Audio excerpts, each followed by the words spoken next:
Okay, I'm doing it. Holy shit, am I okay? I don't know, are you?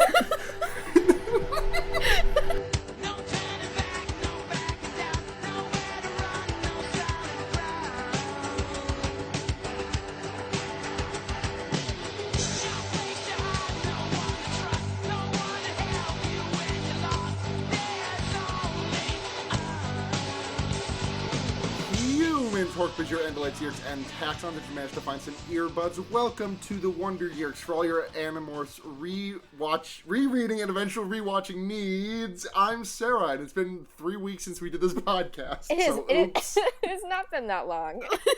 Sure it has. It has not. Shit. Okay. Oh, fuck. I took one sip of beer before starting this podcast, and I'm already drunk. I am Blair, and it has not been that long. We recorded late. And last week's episode came out last Friday. Oh, yeah. And I'm Seda. Hi, Seda. Not going to continue that really deep discussion Rich we were just having. No, I'm just kind of staring at the, pasta that I have within arm's reach, but I can't eat because it's quote-unquote not good radio. You said it was macaroni, right? Or what? Yeah, so Daya has vegan macaroni and cheese. That one is not very good, but their vegan Alfredo thing is pretty good. And so I'm just eating that cold because I don't have my microwave set up yet in this new place. So I'm just kind of eating cold vegan pasta. I'm going to up my gain ever so slightly and ask you how my voice sounds. It sounded better before you turned the gain up. Let's turn that back down. It is hard to monitor that. Thank you for telling me.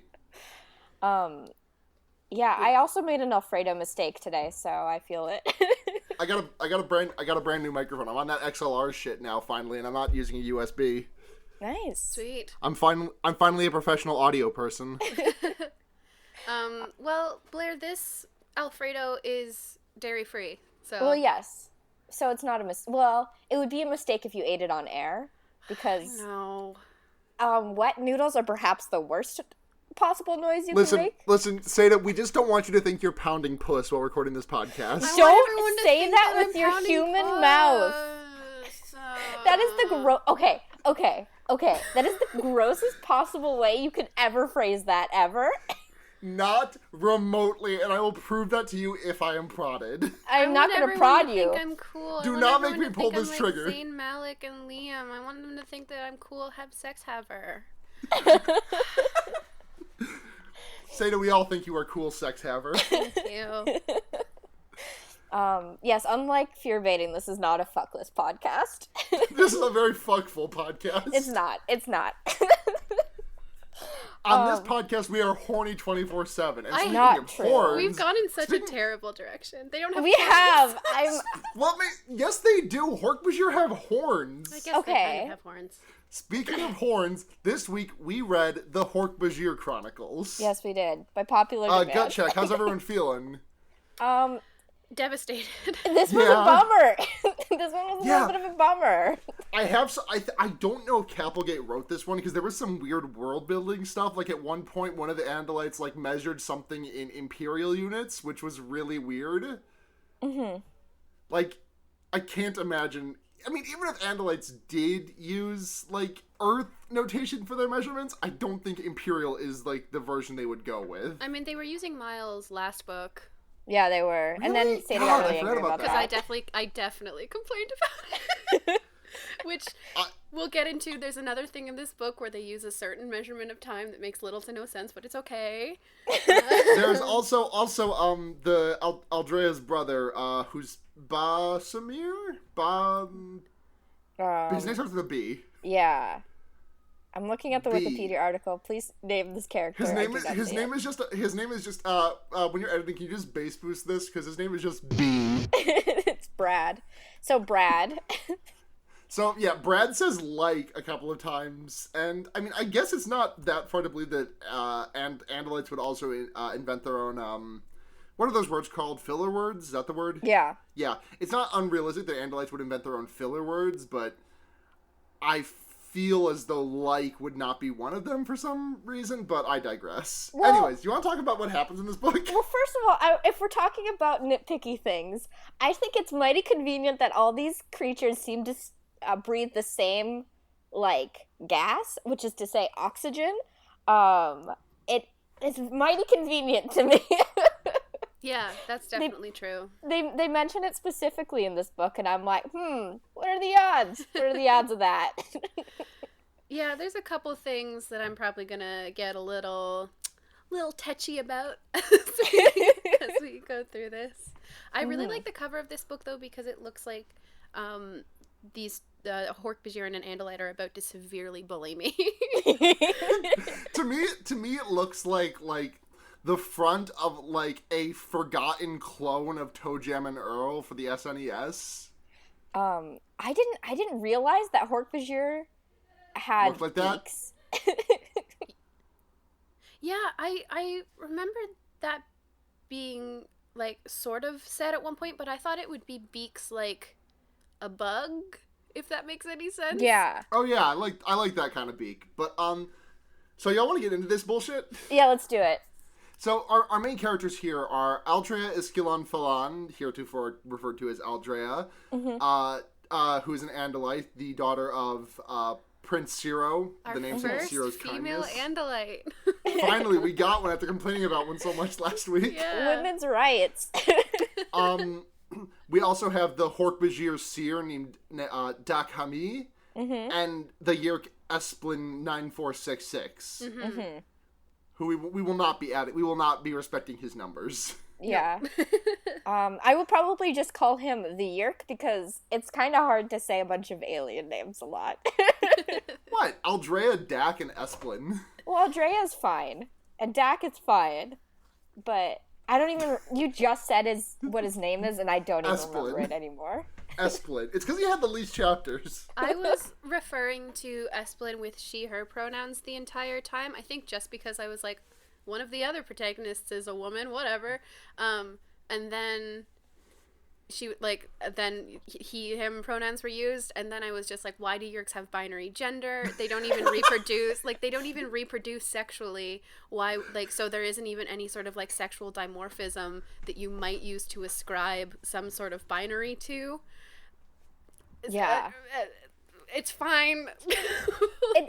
It seems... Listen, I'm not saying that you're wrong, but, I mean, it was the late 90s, Well, sure. Okay, I get it. but still. I get it. I fully get it. I'm not trying to make excuses for Capelgate. I'm just saying, this kind of tracks with the rest of, sci-fi. Yeah, no, I totally understand it. It's just you just wish there was... It's just a complaint I have about all alien species all the time. Same. Yep. So, and I was kind of living under the sort of assumption that, Yeerks don't really have gender, and they just, go with whatever body they're in at the time. And I don't know if they gender this particular Yeerk before it's a host of something else. Esplin. Yeah. Yeah, I'm not gonna remember that. Seda, when you're editing, if you just want to throw that thing at me saying Esplin in whenever Blair forgets his name. It's not gonna happen. I mean... Here, hold on. Let me get a couple of clean takes for you. No, I don't want to hear his stupid, shitty Yeerk name. He's not valid. He's not Esplin. He's not valid. I refuse to say his name. Esplin? The framing device of this book is really cool. Because Yeah. I like it's it a lot. essentially Tobias being told a story by the Hork-Bajir. It was pointed out to us at one point that we would have known about the Hork-Bajir Valley if we'd read this first, and technically this one did come out before Andalite Chronicles, which we read last time. No, this Andalite Chronicles... order, right? I think Andalite Chronicles came out around the same time as book 12, and then this one came out around the same time as the book after the David saga. I think it's the other way around, but I'm gonna double check that while you keep talking. I'm gonna double check. But basically, Tobias goes to the Hork-Bajir Valley and is kind of hanging out, and it's actually really sweet because he's really, really sad, and so he's like, I'm gonna go see the free Hork-Bajir running around, because how can you not be cheered up by like a bunch of people freed from slavery enjoying their lives. Right. Okay, Toby. so in the timeline of the books, Andalite Chronicles, Andalite Chronicles came out in 97. This came out in 98. About a year apart. Because the reading order tends to suggest this for earlier, but it really doesn't matter because I think that the books, I was like really surprised by how the books are written so that whatever order you read them in, I think that they all still have like really good reveals of information. Mm-hmm. Yeah, and I don't think very much is lost by being spoiled on a lot of these things. But if you're curious, this is chronologically in terms of the Chronicles. The Ellimist Chronicles come first, then this, then the Andalite Chronicles. Do we read the Ellimist Chronicles? No, we haven't yet because those came out later, and we're kind of doing the books in the order they came out in. Kind of. I mean, that's our Megamorph spacing. Yeah. But in any case, yeah, I love. Okay, so Tobias comes to, like, be cheered up by being around the Hork-Bajir, and then here's the most devastating story in the world. Seriously.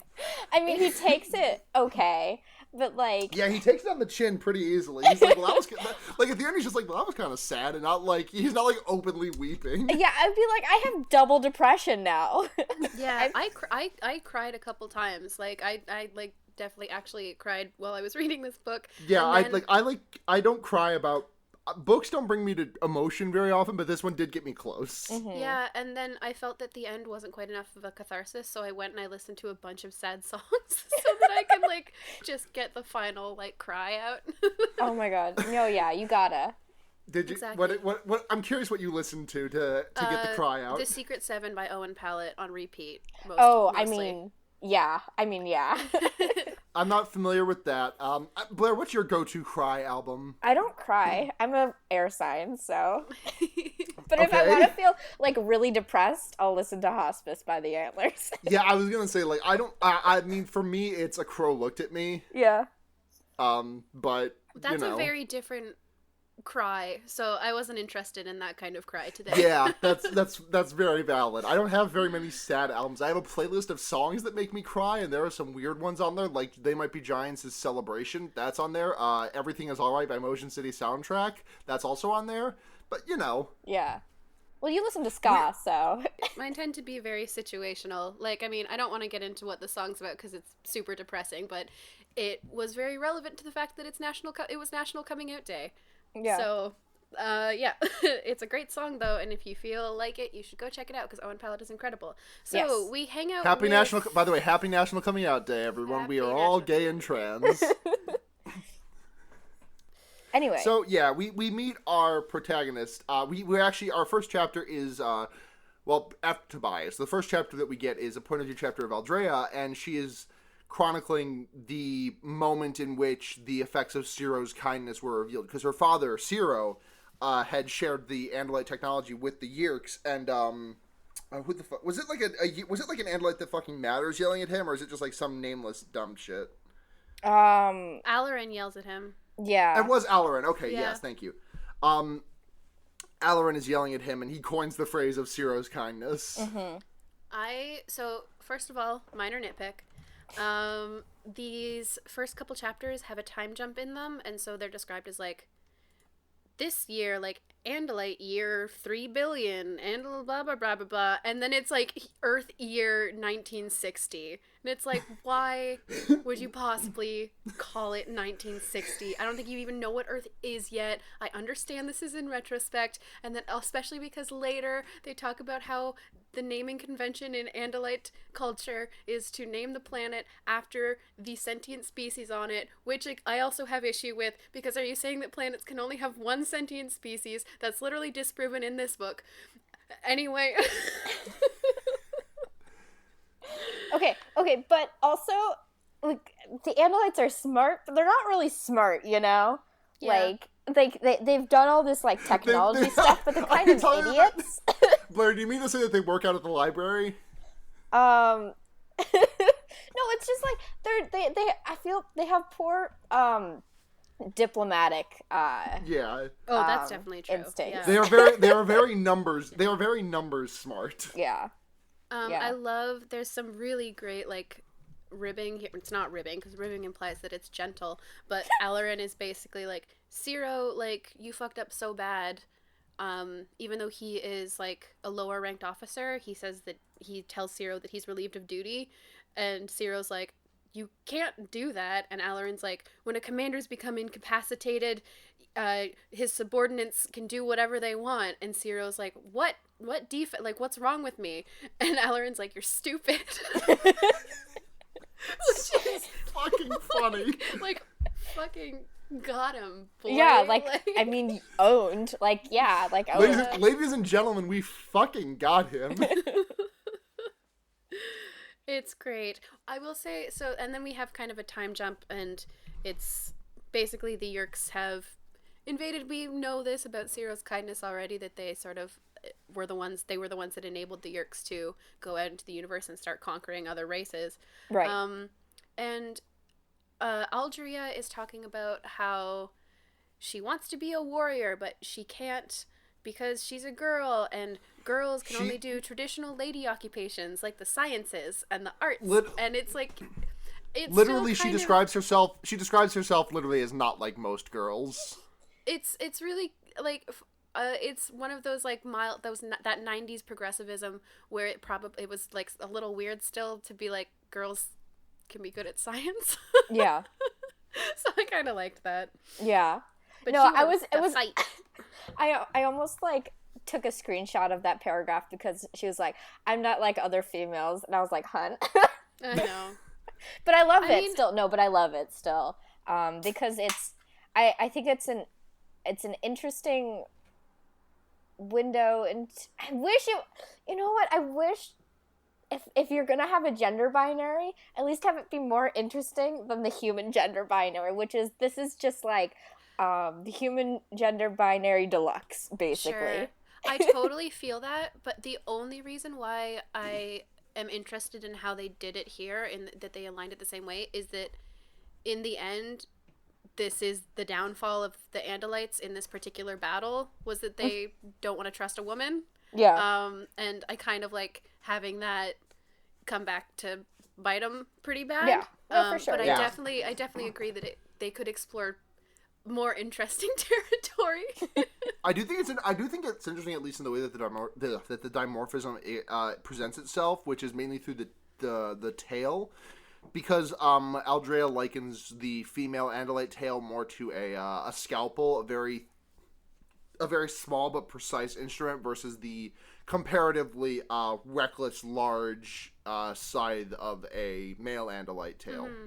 Which I mean, if you're gonna do the human gender binary, it's an interesting way to do the dimorphism, at least. So it's so funny, like, talking about like Andalite culture and everything, because for pretty obvious reasons, we think of morphing as like a really important part of Andalite culture. Mm-hmm. They didn't develop morphing technology until the equivalent of the 1960s. They've only had morphing technology for 30 of our years when they arrive on Earth. Yeah. That's crazy. Like, I guess we haven't had like personal computers for even that long, but morphing seems so much more like intrinsic to Andalites. That would be like you crash on the Andalite planet. You're like, here, take this, and it contains all the power you need, and it's like a graphics card. It's bizarre. It is very strange, but it's also like, I think what makes it particularly strange is that it doesn't feel like a technology, you know? Exactly. No, like to me, I feel like it may have been explicitly stated otherwise in the text, so apologies if that is the case, but to me it very much felt like the morphing thing was just kind of like, it was a weird species trait of the Andalites, and not like and something that they had like reverse engineered into the Escafil device, and not like something they had invented, you know? No, I think it's I mean, it feels like that, but also I do think it is a technology that they invented. Right, no, it definitely is. It definitely is, obviously, based on like what we learned here, but right. prior to this, I felt like it was. Yeah, this feels like a little bit of a retcon, but so ever since like Ciro kind of fucked everything up with the Yeerks, he's been sent on really like inconsequential missions, and so he and his family get sent to what turns out to be the Hork-Bajir planet, which is confirmed to have the biggest trees in the entire universe. Which I don't know, it makes sense for the Hork-Bajir, but it made me laugh really hard, and also, the younger brother's name is Barafin, which is just such a goofy, like good, like goofy younger alien brother name. Yeah, he's emo. He's Barry. He's a little emo, and her mom. Does her mom get a name? I don't believe so, but there's only one female andalite. There can only be one. She reminds me a lot of like Cassie's family, in a really interesting way. There's a moment where Audrey is like, none of us are going to be happy on this planet except probably my mom, because she's a biologist, and so she can just kind of fuck off and study all the cool new plants and species. And it reminded me of when Cassie was pointing out that when they were like super, super deep in the ocean, she was like, my mom and her friends would just fucking lose their shit if they were down here with us studying all of these things. And I was like, aw, I wish Cassie could hang out with Eldria's mom. It's not meant to be. No, clearly, because there is a considerable time difference there. Yeah. No, it is not. So a big question that I have, and maybe it's just me having missed a detail or something, but why would the Yeerks not be interested? Like, why do the Andalites assume that there would be no Yeerk interest in this planet full of walking razor blades? Well, I think that they send. I mean, they are worried about it, right? Like, otherwise there would be no. I mean, I feel like conceivable reason to like make the mission up. I mean, I feel like but like I feel like you send Ciro to like the planet of like the creatures made out of like clouds, and not like the creatures made out of razor blades. I feel like I feel like the razor blade acquisition is going to be a lot more important to the Yeerks than like the puff alien acquisition. Yeah, I guess that's true. I think that partially it's just that the Andalites really still haven't grasped how awful the Yeerks are.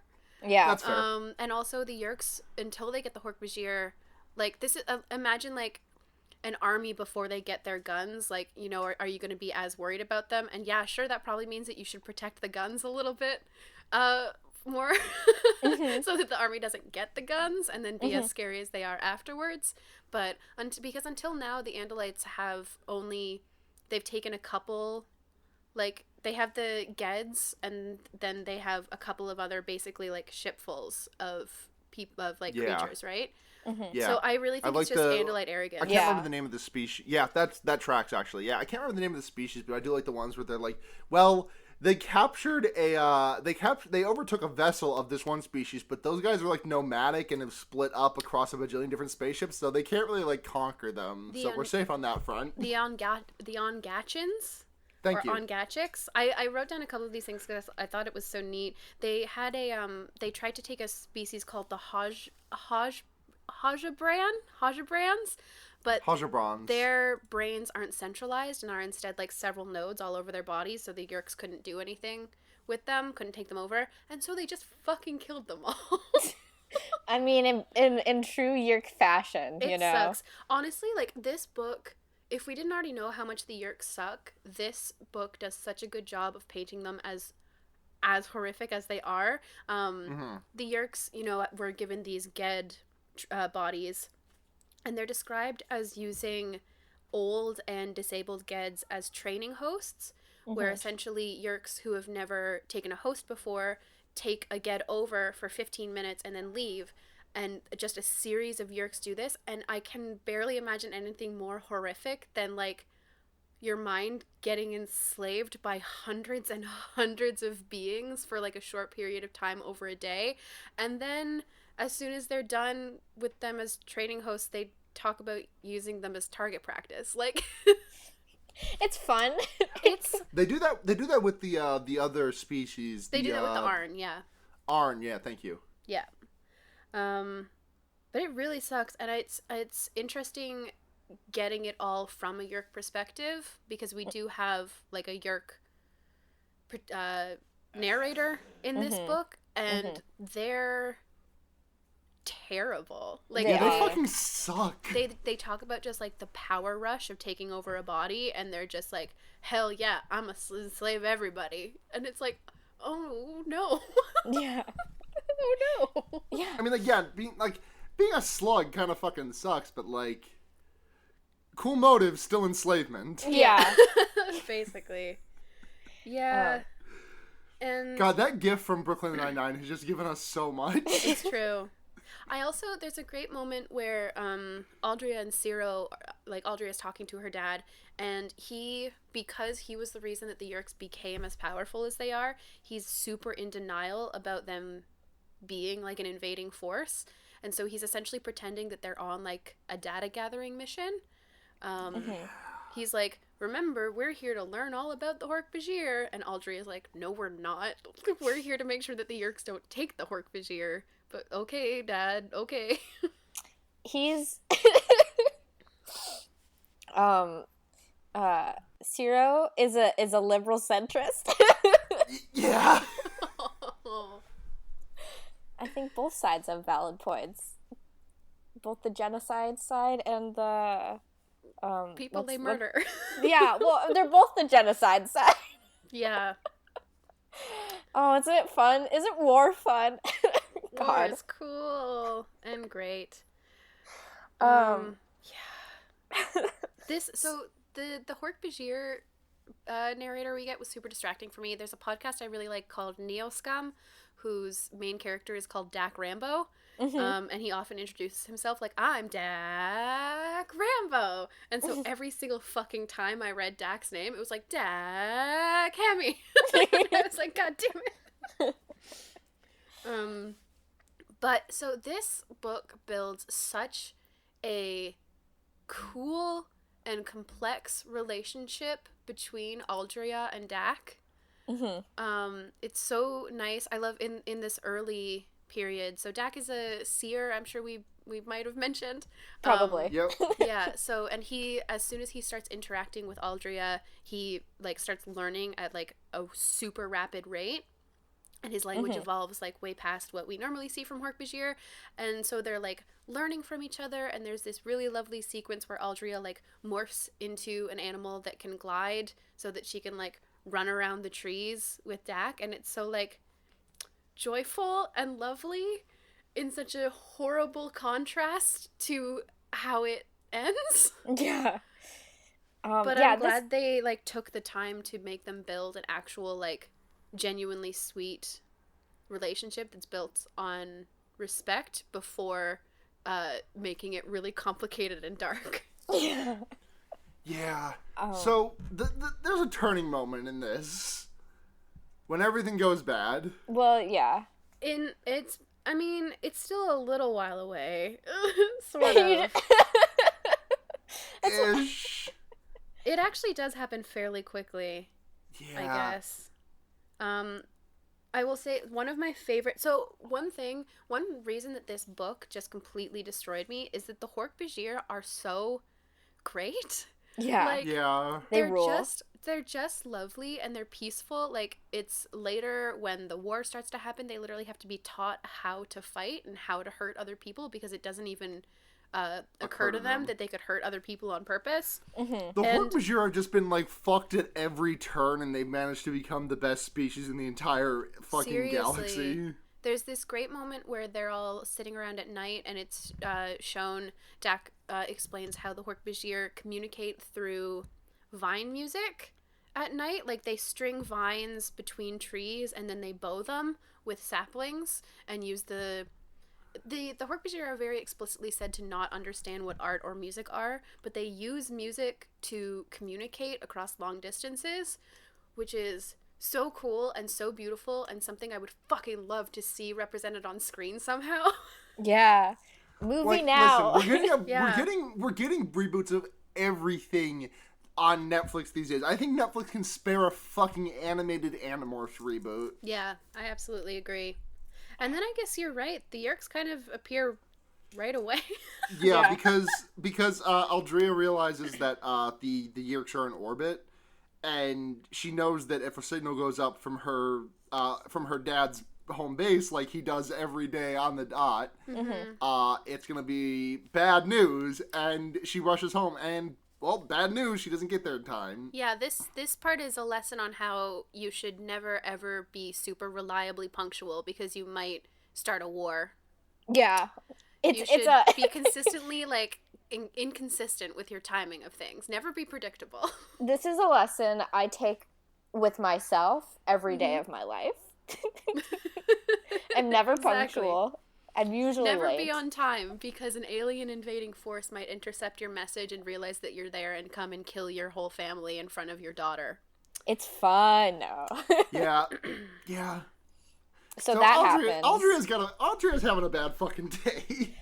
So, It's because awful. she started to fall in love with Dak, and then like her family died. Yeah. And Dak has to like drag her away as they describe the like smell of like burning, of like the computer interface melting, of like everything just on fire, and it's not even like, there's no euphemism, like it's not talked around at all. It's just like, yeah, Aldrea just saw her kid brother and her parents like killed in front of her and burned down everything that they owned and like loved. Yeah. And then Dak's like, we have to go, and she's like, nope, I want to do murder. I want to do murder now instead. Can I please stay and do murder? And he's like, if they see you, they'll kill you too. Can we go? And she's like, I really want to do murder though. Can we do murder later? And he's like, fine, we'll do murder later. Let's go. I think Dak is probably my favorite character from this book. He's great. Oh, yeah. I think Aldrea is really interestingly written, and I like her a lot, but Dak is just so good. I think I just like the Hork-Bajir more than the Andalites in general. I mean, yeah, Hork-Bajir and her are better than Andalites. They deserve so much better. It's awful. Yeah, it really is. So, they fuck off. Yeah. And they at this point they basically start to be on the run, and they don't stop. They get attacked by Ged controllers, and also 2 new Hork-Bajir controllers, one of whom is our Yeerk narrator. Yeah. And Aldrea is like, yo, Dak, Esplin. you have to help me. They all know who I meant. And yeah, because you edited in me saying Esplin just there. after the technological hell that was the last 2 episodes, you'd think that I am going to go to the effort of slicing in audio that I don't need to. Seda, we love you so What should be much. a straightforward fucking episode. Seda, we love you so much. Seda unionize. It's fine. Dak basically, they're like talking, and Dak's like, well, I was hoping that I could like bring art to my people, but I guess the Andalites like brought art to the Yeerks and knowledge, and now the Yeerks are all terrible, and I'd love to teach my people how to like draw, but I guess instead I'll teach them how to murder, and what war is. So thanks, Aldrea. Thanks, Andalites. Awesome. Very Dak is cool. just, God, nothing goes right for Dak. It's true. This part is especially hard because they start having the like moral discussion of whether it's more ethical to teach an entire people how to do war and like become murderers, which will change their lives, or let them become slaves, which will also ruin their lives. Man, I knew when we started this podcast, I knew that these books like held up. I didn't know they held up this much. I think these Chronicle books are especially like really, really good sci-fi. Yeah, I completely definitely agree. Yeah. I think that the mainline series gets a little bit more in depth as we go. Like, we are still at the we still haven't even reached the halfway point, and there is a lot of ground to pick up moving forwards. I'm really excited for where the books go. So they so we have like a sort of mythos in the Hork-Bajir like culture. We have like Mother Sky and Father Deep. Yes. And which are very good sounding names. They travel to Father Deep eventually because they're like, where the fuck else are we supposed to go? You know? Yeah, like they're being like basically shot at, and they're like, and Aldria's like, can we survive in Father Deep? And Dak is like, can we fucking survive here? Are you look around you, Aldria? Yeah. Yeah, she like explicitly says, my choice is die now or die a little later. So I'm gonna try and die a little later. Mm-hmm. Yep. It's like, Jesus. So they go through they go through Father Deep, and they fight a what's it called, a Jumba? Yeah. Jubba, I think. Something. Jubba, something yes. like that. Yeah, and then they get down to the center of it, and they find this new race that we haven't met, the Arn, and we meet. Hold on, Quadgenicon. Yeah, it's Quadgenicon. It's something like that. Yeah. They're basically a race of, like, colorful moth scientists. Mm-hmm. Yeah, colorful moth scientists is a very delicate way of putting the things that they do. Yeah. They invent species for their own well-being.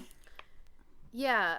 Including the Hork-Bajir. Yeah. Including Hork-Bajir, They invented the Hork-Bajir in order to do tree maintenance. Yeah. Because so there was a meteor that was like orbiting their planet and was about to like hit any year, and they were trying to develop like technology that would blast them off into space, and so they could be like, fuck this shit, we're out. Mm-hmm. But they could only make it to like the moon, which was not habitable really. But they did it. They got to the moon, and then the meteor crashed into their planet and totally wiped out their atmosphere, and they were like in cryostasis until like some sort of atmosphere like was like came about again. Yeah. But it was like super shitty. So they're like, we're gonna invent trees and then people to tend to the trees. And then they did that, and that's what the Hork-Bajir are up to, which is so crazy.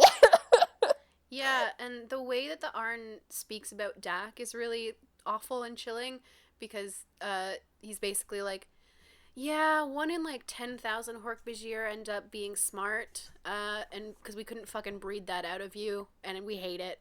It ruins everything. And Dak's like, cool. Quadgenicon fucking sucks. Yeah. So they're essentially hiding out Aldria. She's such an interesting character. She's so complicated, and she at one point makes a joke to herself, which I thought was really interesting, because that is historically not a thing that Andalites do. Mm-hmm. But she makes a joke, like sarcastically, that she could probably just walk up to the Yeerks and ask to use their ship, because she says that she realizes that she has to contact her homeworld to try and get them to come and not let the Yeerks take all the Hork-Bajir. Right. And Dak notes that he doesn't think Aldria is a bad person, but that she's definitely an Andalite first and a friend second, mm-hmm. which is so Andalite in such a perfect way. Mm-hmm. It's great. Mm-hmm. They constantly talk about. I'm just thinking about Axe now. I know. I love him so much. And it's really hard to see the effect that Aldria has on Dak, because she explicitly teaches him how to kill and teaches him that murder might be necessary, and at one point he does something particularly ruthless and she's like, whoa, good for you, and he's like, yeah, I wonder where I learned that, and she's like, from the Yeerks are very probably brutal. Definitely not me. Let's leave. And then he smiles and he's like, yeah. He looks into the camera like he's on The Office. Basically, yeah. Mm-hmm. Mm-hmm. Dak does Jim face. This book's so hard. Yeah. There's so many little things, like the Yeerks. Esplin casually talks about how the they cut down one of the trees that Esplin. I said it. I know you did. I just wanted to say his name. That the Yeerks cut down one of the trees that the Hork-Bajir used to like do their music communication. Esplin like completely callously is like, I don't know, yeah, we cut down this tree. We didn't need most of it, so we just kind of burned it down, and like we like cut it up. We like threw all of it away except for the part that we needed to build the Yeerk pool. And it's so like the way that they describe the Andalite ship that they stole has, you know, like the terraforming in it. I don't know if that's what it's called when it's in a ship, but it has like the grass, like the grass and stuff the Andalites need. The Yeerks don't give a shit about, so they've just let all the grass die. And like, I'm like kind of, I mean, I'm a hippie, so hearing the way that they just casually treat plants made me really, really upset. Yeah. Seda, we love you so much. They just like it's so villainous to just be like, oh, we don't need this grass, fucking whatever, let's just let it all die. Oh, we don't need this tree, let's just cut it down, and not even just cut the parts we need, let's destroy the entire thing. Yeah, we will let all the grass rain down from way up in the rafters. Yeah, it's Wakka Wakka. Just don't Wakka Wakka at us. Listen, I made a mountain goats joke. I'm legally required to Wakka Wakka. And then you Wakka Wakka'd. I didn't know the Wakka Wakka, Seda. No. Okay, that's fair. Very fair of you. That's my favorite Mountain Goats lyric when he just sings Wakka Wakka. Classic. That's a new rule, new podcast What? rule. Wakka Wakka? I Wakka Wakka. I Wakka Wakka. I don't know anything that's happening. I replaced some of the lyrics to No Children with Wakka Wakka. Oh. I think that doesn't pass my smell test. It shouldn't. It shouldn't pass anyone's smell test. There's been like part of the Hork-Bajir mythology that we've been learning is that there's these like monsters, and it was shown that the Arn also invented the monsters specifically to keep the Hork-Bajir from discovering that the Arns existed. Yeah. And the monsters are controlled by a psychic chip in their brain or something like that. Just smile, Seda, just smile and nod and keep moving. Yeah. I was like, is that right? Is that what they said? Because it's just silly. But you know what? It's the kind of silly that I like, so it's fine. Yeah. And so Dak and Aldria basically make an army of these monsters to go and try and fuck up the Yeerks. Yeah, and they pull it off, sorta. Yeah, oh, I just want to point out one quote that's really good. Before they go to war and they're like figuring out how to control these monsters, I don't remember, I think that this is an Aldria chapter. She says, in a better world, a world of peace and justice, someone would have punished the Arn for what they'd done. But that's not the world they live in. Mm-hmm. And just having that said so explicitly, like, yep, these people are evil and we have to basically work with them, and we have to use the weapons, like the awful things that they did. Well, we're going to try and profit off of them now because we have to. Mm-hmm. Yeah. I'm going to dead ass, like, there's something about, like, 90s sci-fi that has the best philosophy ever. I don't know why. It's just, like, there's just something there in the energy of it that just has, like, I don't know. I feel like it's not explored anymore as much in Yeah. sci-fi. Yeah. And I don't know why that is. Because most sci-fi is just, like, dystopia teens, which I get. And the first dystopia teens book has philosophy. What is big sci-fi from recent years? Like, not counting Star Wars. Well, like, Doctor what was... Who. Mm-hmm. Yeah, Doctor Who, Ready Player One. Oh, Jesus. I guess it sci-fi, counts. isn't it? Like, I mean, like, what have we had besides, like, the Star Trek movies and Star Wars and Doctor Who that's been, like, a really, in terms of, like, really big, culturally impactful sci-fi? Well, the dystopia teens. All of them. Yeah, I think... Yeah, so it's, you know, the Divergent series, it's the your Hunger Katnisses Games. and, Et ceteras. The 100, which is Dystopia Teens. Mm-hmm. Yep. Dystopia Teens that does end a season with Bury Your Gaze, which is great. Did you watch it? No, I just know about it. Okay, because it ended up actually being really nice. But I still don't think they should have killed her, but there was a really nice way that it paid off. Okay. Well, I might actually.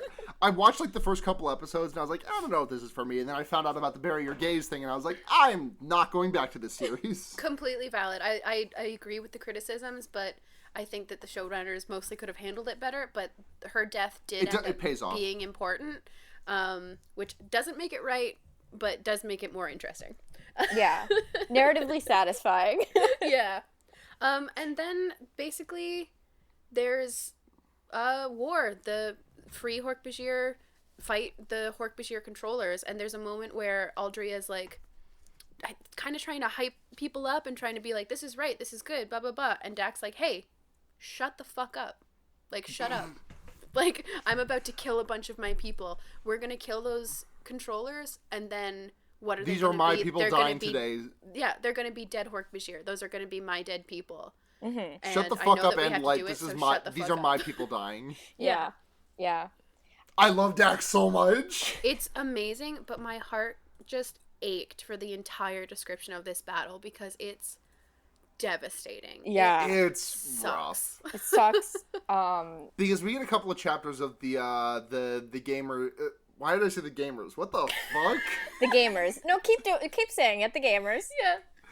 The Hork-Bajir. Yeah, hold on. Let me just give you a clean cut for you to edit in. Nope, the gamers. Gamers. The gamers. So the Hork-Bajir, they like the Free Hork-Bajir basically engage in guerrilla warfare because their army is much smaller than I believe Dak clocks it in about like 862 at the start of the fight. Mm-hmm. And they have to fight against maybe like what 7,000 or 8,000 controlled Hork-Bajir. Yeah, it's quickly in the thousands and only multiplies. Yeah, and then it takes it takes 7 months for the Andalites to get there. So like it's terrible. In the middle of the battle, Aldria like manages to get to one of the Yeerk ships that the Yeerks had stolen from the Andalites, and then in classic Andalite fashion doesn't quite kill the Yeerk Esplin, who ends up fucking everything up forever. Doesn't quite kill him, just throws him out of a ship, sends word to the Andalites, and then for 7 months they're just doing guerrilla warfare, and their numbers are dwindling. Like when the Andalites finally get there, we learn that 70% of them have died. Mm-hmm. And there are tens and tens of thousands of controllers. Guess who shows up? It's Aileron. Yeah. Yep. That motherfucker. Remember that time in the last book that he mentioned, the time he tried to do a genocide to the Hork-Bajir? Yeah. Too bad, huh? That comes up. It does come up. Because Aldrea like outsmarts him because there's this weird spot that is being guarded at all times by guards that Dak notices, and like, hey, what the fuck is up with that? And Aldrea's like, I don't fucking know. But she acquires Aileron, which you'd think for a war prince he'd be a little bit more like cognizant of what's happening in terms of the R&D department, but I digress. I think it's just morphing is so new. That's fair. He doesn't know what it feels like yet. Yeah. Yeah, fair. And this is several months after the Andalites have come to like help. Yes. So things are even shittier than they were before. Yeah. Aileron sucks. For several reasons, obviously. But when he finally arrives, and finds that like Aldria's still alive, he's like, "Ha, cute little lady. Good job on all the hiding. You really did hide well to still be alive." And Dak's like, "Actually, we like fought really hard, and 70% of my fucking friends died. So if you could like be cool, maybe, Aileron, and like recognize that we haven't been hiding. We've been doing your war for you. I don't know, whatever." Aileron sucks. And then it turns out the Andalites didn't send enough ships because they thought Aldria was just being a hysterical little girl. Basically. Yeah. Like the Andalites, they just brought scout vessels, essentially. Like, I think they have, like, a couple, like, do they have a couple thousand troops, or is that just sort of slowly amassed? I don't remember, but it's not enough. It's definitely not enough, and it's explicitly because they just thought, they were like, oh, what, you're like a little kid and you're a girl, so you were probably exaggerating the fact that the Yeerks were here.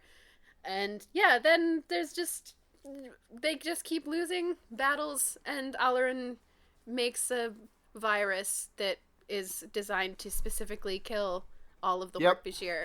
He makes a genocide virus. Yeah. Yay, Alaran. If you could develop a virus that targets a specific species, why not just do it for the Yeerks? Why not just do it for the Yeerks? Come on. Like, it can't be that hard to get a Yeerk in captivity. That's a great point, and one I had not thought of. I didn't think about it until just now, until I said it right now with my, like, face meat.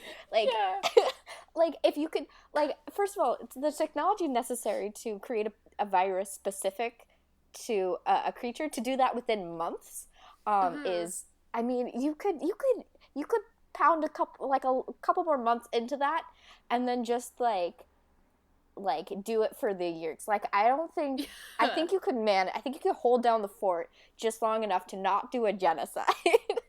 Yeah. I mean, like, Blair, have you ever, like, gone really, really out of your, like, have you ever done something, like, the worst way possible because, like, the most convenient way available to you is not accessible? Yes, but I've never done a genocide. Right, no. Like, you're just, like, you start doing it, and then someone walks in and sees you doing the weird thing, and they're like, why didn't you just do X? And you're like, oh, shit. I think Alan just had an oh, shit moment. But he doesn't. He doesn't drop. He doesn't drop back. Sometimes in a heated gaming moment, these things happen. Oh, God. This is more like Dak and Aldria having this incredible relationship because when he was like, we have to figure out what Alarin's doing, she was like, okay, I'm always going to be on your side, by the way. I won't choose the Andalites. And he's like, uh-huh. And then she actually ends up supporting him because, controversial opinion, she doesn't think genocide is a good idea. Yeah. And so she's like, okay, yeah, no, I'm turning against the Andalites and I'm supporting you. And Dax says, oh, I thought you were lying. And she said, I was lying, but I don't think this is a good idea. So let's blow this place up. And I was like, I wish Aldria and Rachel could hang out. I love... Same energy, right? Same energy. It's so good. Oh my God. She's literally just like, yeah, okay, make the computer put all of the virus into a container that can be carried, and we'll run, and we'll just fucking blow this place up. I hate it. And then they mostly pull that off. They come so close. They start to pull it off. Yeah. This, again, I know that I described the last book as Rogue One. This is peak Rogue One. This is peak Rogue One. I have not seen Rogue One, but I believe you entirely. Yeah, because we know this doesn't end well. Like, right. We know that none of these characters can make it. Oh, so it's Halo Reach. Yes. I trust you. One day, we're all going to reference a piece of media that we all know. And then we will stop doing the podcast. One of these days, I'll make a Fallout New Vegas joke, and you'll be like, and one of you will be like, oh, I understand that. That would be me. Probably not Zeta. Nope. No. Wait, hold on. I referenced a crow looked at me earlier, and we all understood that, yes? I did not. Fuck! I think you'd actually like it, Blair, but it is really heavy. Yeah, I mean, I probably really would like heavy. it. Do you know anything about it? No, I don't even know who it's by. It's by Mount Erie, right? Yeah. That's the name of the band? Yeah. It's by Mount Erie, and I will cry. Yeah. I will cry if you describe this. Don't Just make letting Zeta you know. cry on podcast. Okay, I'll DM it to you, and you will understand why. Yeah, after podcast. When I DM it to you, you will be ashamed of your words and deeds. I'm DMing it to you now. Okay. So, Aldria morphs into a Hork-Bajir. Yes. Which makes things a little bit more confusing because I was skimming most of it, and so I was like, whenever there's those brackets, We know that Andalite is talking, but now there's not brackets all the time, so now I have to look at who's actually talking. Yep. Also, Blur, I DM'd you what happens. Yes, I will read it after the podcast. We are podcasting. This is a professional environment. We learned that Hork-Bajir kissing is when they touch their forehead horns together, and Andalite kissing is stroking someone's face with your palm. Yeah. I love to learn about kissing. Literally same emotion. I was like, I read that and I was like, I cannot wait to talk about this on the podcast with Sam. I immediately, pushed my computer away for a second and was like, has Axe ever touched anyone's face? I had the exact same thought. Be on fucking alert for that shit. Right? Oh my god. Oh my god. I just need Axe to grab Jake's face in his hands now and then be really embarrassed. And Jake's like, what? I mean, it was weird, but not that weird. Yeah, and Axe is like, yes, I needed you to look at something. Something, Prince Jake. I needed your attention. Because of tactics. Shipping. Okay, so and then what's his face? The Yeerk is like Esplin. Yeah, he's like, oh, you're gonna be my host, Eldrea. He does the dumbest fucking thing. I loved this. It was so stupid. It was so but good. It was like fucking classic Yeerk. Yeah, yep. for sure. Hoisted by his own power. Because he abandons the Hork-Bajir body to get into Eldrea's Hork-Bajir body. Because Eldrea's like, I'm just gonna fucking stand morph. You can't make me demorph. And he's like, wait a second. Yes, I can. I'm just gonna go straight from this body to the next one. He's like, Schlorp? Oh, fuck yeah, I can demorph. And then the Hork-Bajir he had been controlling just fucking beats the shit out of everyone else in the room. Yeah. It's classic, Yeerk arrogance. Fucking basically no long game yet. Just like, I don't want to be in this body anymore. I want to be in that body. I want to be in that body. Can I be in that body now? I'm gonna be in that body. I want to be in that right now. And then consequences. And it's like, haha. Which is great, because just before he was kicking the shit out of Dak and said, listen, I don't want to bruise my foot hurting your friend, so can we come to a compromise here? What an asshole. I hate you, you're a perfect villain. You're fucking perfect. Because this is basically, we're about to learn that this obviously is Visser 3. Yeah. Eventually. I love Visser 3 so much. No.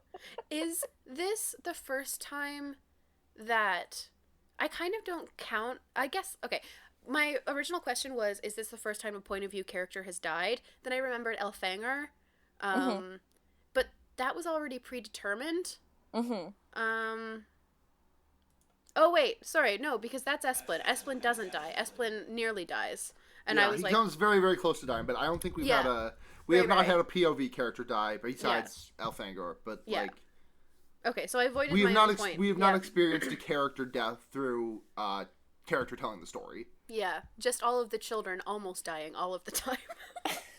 They come very... I mean, Jake has, pretty much died, 4 times. Remember that time he was, a fifth of the parts needed to create a living fly? Yeah. Yeah, it's too bad. Poor Jake. He's fine, though. He's fine now. Yeah, and Aldrea becomes a Hork-Bajir Nothlit because she just is in morph too long, but she's not really that mad about it. I think I honestly got the vibe that was the intended consequence. Yeah, I think she definitely was open to the thought to the point where it's like, oh shucks, it happened. Oh well. I'm a Hork-Bajir now. I guess I can marry Dak. Or whatever. And we can have a baby and name him Ciro, who will give birth to, what the fuck, I forget the other Andalites' names. They are, I have them right here. We will give birth to Ciro, and who will give birth to Jara Hami, and then who will marry Ket Halpek, and we'll have a baby that is another seer named Toby, and she is great. We love her, and that's the end of the book. I will say, I mean, we already knew that the virus got activated, but the virus does accidentally get activated, and so Aldrea and Dak are on the fucking run again. Yeah. And we get an epilogue, which is Tobias being like, well, that was a sad story. To the point where he was like, that wasn't a good story for a person already wondering what the point of his life was. It's like, Tobias. My sweet boy. Tobias needs therapy, him. I think. And not Hork-Bajir stories. Can birds have therapy? You could do bird therapy. I think you could do bird therapy. He can morph into a human. I don't know many therapists who go over an hour. Or over 2 hours. Getting on insurance is going to be a bitch. Bird insurance for birds. Bird insurance for birds. So I've had to put out a questions tweet, so we don't have questions. That's okay. Oops. I think we had some good, solid discussion. Yeah, this was a good fucking episode. I like this book. I like this. Yeah, I don't have anything else to cap off this episode with. I'd normally be like, at this point, I feel like I would like normally slide into like, all right, let's do a checkpoint. Where do all the kids rank? But we haven't seen the kids in like a month, so I miss them. I'm still really bummed out for reading this. Like, it kind of put a funk over my entire day. These audience at home, this is the sacrifice that we make for you, the listener. We love you so much. It's really good, but it was like, it's like, I'm never gonna read this one again. I might read Andalite Chronicles again. Mm-hmm. Yeah. Because Andalite Chronicles was a joyous romp through bullshit. This was... I think that the ghostwriter has said that it was a Vietnam War analog, essentially, and it feels that, like, devastating, and just like a violent slog that doesn't relent, and it's just like difficult to read. Forever war, basically. Yeah. Yep. Nobody drives a cool car in this one. Nobody drives a cool car. I was really hoping for Dak to like just bust out a fucking Dodge Charger at some point and go to town.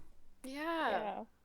But if you haven't seen my very, very good Photoshop of Elfanger, I mean, you called it a Photoshop, but I think you just pulled it straight from the material. Like, you just copy and pasted from the images that have already been documented by Catherine Applegate herself. Yeah, it's on my Twitter, and maybe we can retweet that on the Wonder Yeerks Twitter so that everyone can take a look at it, because I made a very good JPEG. It's a great picture.